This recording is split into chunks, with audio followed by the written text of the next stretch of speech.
प्यारे बच्चों, इस वीडियो में हम गणित ज्ञान कक्षा 5 कार्य पुस्तिका के दिवस 26 के अभ्यास प्रश्नों को हल करेंगे।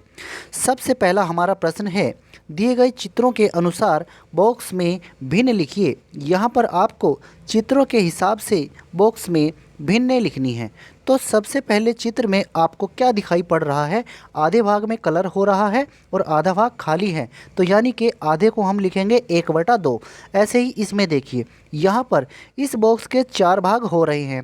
ठीक है, 4 में से 2 भाग में तो रंग भरा है और 2 भाग खाली है। यानी कि एक भाग 1/4, 1/4, 1/4, 1/4, ये सभी भाग 1/4 के बराबर रहेंगे। तो 2 भाग में कलर हो रहा है, इसका मतलब ये 2/4 है। ठीक है, आप बॉक्स में 2/4 लिख सकते हैं या फिर 2/4 को बाहर लिख करके और फिर आप क्या कर सकते हैं, 2 से काट दीजिए। 2 एकम 2, 2 दूनी 4, आएगा कितना? 1/2 ही आएगा। तो आप इस बॉक्स में 1/2 लिख सकते हैं। अब देखिए इस चित्र को, इस चित्र में क्या किया गया है, इस गोले के इस बार 6 भाग किए गए हैं। 6 में से 3 भागों में रंग किया गया है। ठीक है, प्रत्येक भाग होगा 1/6, 1/6, 1/6, 1/6, सभी भाग 1/6 होंगे। 3 भागों में रंग किया है, यानी कि 3/6 भाग इसका रंगीन है। ठीक, जितने भागों में रंग किया है उसको ऊपर लिखते हैं और जो टोटल इसके भाग हैं उसको नीचे लिखेंगे। तो 3/6 भाग हो गए हैं।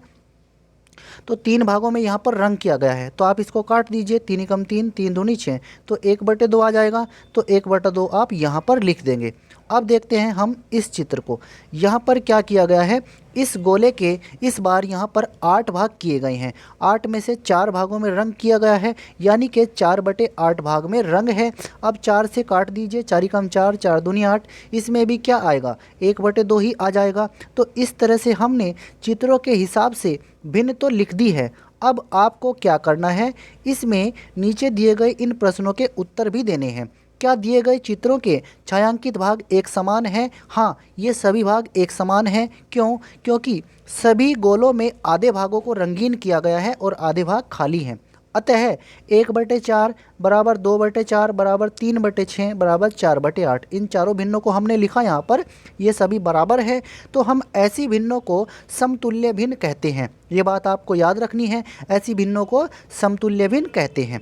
अब आपको क्या करना है, दूसरे सवाल में समझिए तथा बॉक्स में उचित संख्या भरिए। यहाँ पर बॉक्स में उचित संख्या भरनी है और इनको समझना है। अब यहाँ पर इसके 4 भाग किए गए हैं। इस एक बॉक्स समझ लीजिए, इसके 4 भाग किए गए हैं।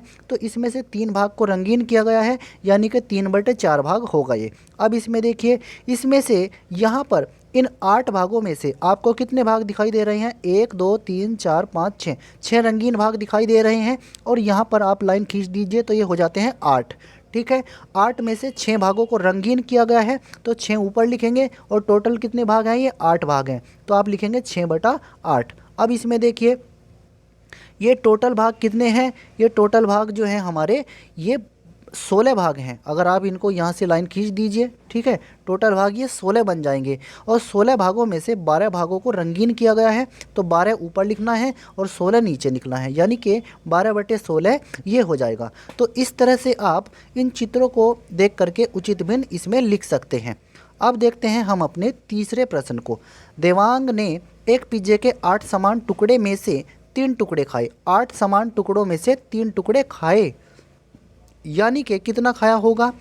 8 समान टुकड़े हैं, उनमें से 3 टुकड़े खाए हैं, तो 3/8 भाग तो खाया है देवांग ने। अब आगे क्या? प्रिया ने उसी के समान पिज्जे के 4 टुकड़े में से 2 टुकड़े खाए। प्रिया ने कितना खाया? 2 टुकड़े खाए, और इस बार पिज्ज़ा को 4 बराबर भागों में बांटा गया था। तो 2/4 भाग, यानी कि 2 से काट दीजिए। 1/2, 1/2 भाग किसने खाया? प्रिया ने। और देवांग ने कितना खाया? 3/8 भाग। बताना क्या है, किसने ज़्यादा पिज़्ज़ा खाया और कितना, ये हमें बताना है। तो आप यहाँ पर देखिए, देवांग ने खाया है 3/8 भाग, प्रिया ने खाया है 1/2 भाग, यानी कि आधा भाग खाया है। ठीक है, अब हमें पता है जो 3/8 भाग होगा और जो 1/2 भाग होगा, यानी कि आधा भाग होगा, वो बड़ा होगा 3/8 भाग से। तो हम ये कहेंगे कि प्रिया ने ज़्यादा पिज़्ज़ा खाया है। कितना पिज़्ज़ा खाया है प्रिया ने? 1/2 भाग, यानी कि आधा भाग पिज़्ज़ा प्रिया ने खाया है। बस आपको ये बताना है। अब देखते हैं हम अपने लास्ट प्रश्न को इस अभ्यास के। ये इस प्रश्न में क्या करना है, सुनील ने एक रोटी के 8 समान टुकड़े में से 4 टुकड़े खाए।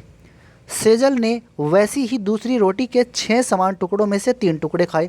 बताइए किसने ज़्यादा रोटी खाई। तो एक चीज़ देखिए, रोटी एक जैसी ही है, एक के 8 टुकड़े किए गए और एक के 6 टुकड़े किए गए।